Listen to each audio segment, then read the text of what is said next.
Okay, so I'd like to give you an update on my system. As you can see, I have built a wooden platform or a table or whatever you want to call it that holds my grow bed.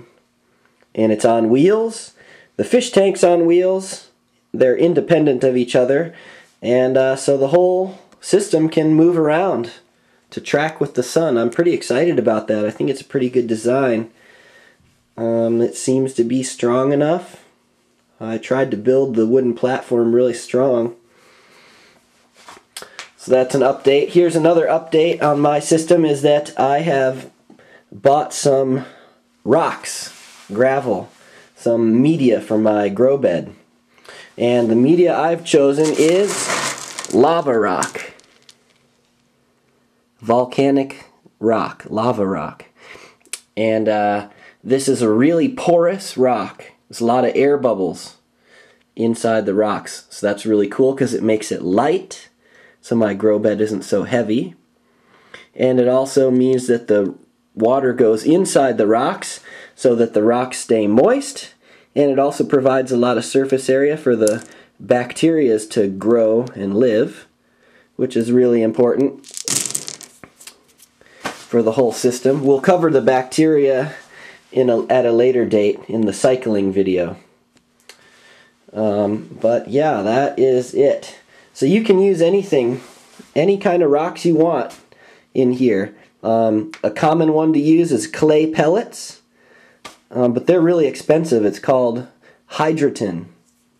You can find it on the internet or at hydroponic grow shops, but it's really expensive. I can't even find it in Japan. I'd have to do really expensive shipping to get it to my place, so I went with lava rocks instead. You can also use 3/4 inch gravel, which is really cheap, but it's heavier. Whatever you want. Just got to make sure that's the right size. Should be about 3/4 inch gravel. If you use something really small pieces of gravel, they're going to get all gunking up in your system and mess up your plumbing. But last thing, very, very, very important, is you do not want to use any kind of rock mixture that has any limestone in it at all. You cannot use limestone in your system. Limestone is really bad for aquaponics. It messes up the pH in your system. You'll never be able to get a pH balance. So I made a big mistake and I bought some gravel at the store because it was cheap and it was the only gravel that was the right size. And I got home and I tested it and the pH was all out of whack and there was a little bit of limestone in there. It was a rock mix, and some of the rocks were limestone. So I had to throw all those rocks away and then go buy lava rocks. Bummer for me, wasted some money and time. But if you're not sure if there's any limestone in your rock that you've chosen, I suggest that you just buy a really small bag so you don't waste much money. Bring it home, and you ought to have one of these by now, a water testing kit. Grab a couple of the rocks that you've bought, throw them into just a glass of water, swirl the water around for a minute or two, and then test the water, and you'll be able to find out how your pH is doing. If you got any pH, if you got high pH readings,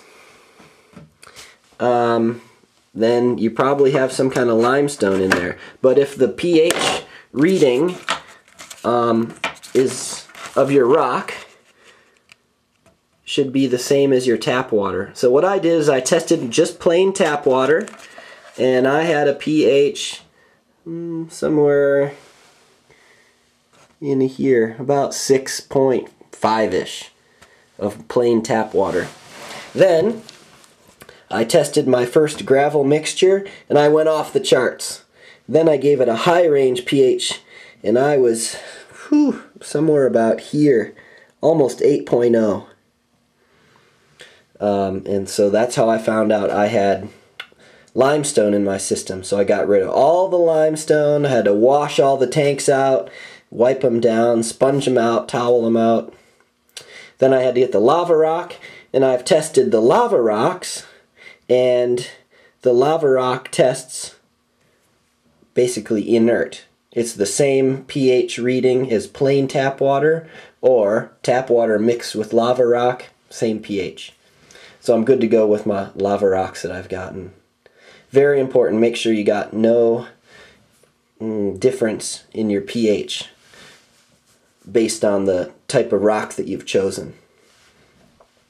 So real quick, I'll show you the test kit.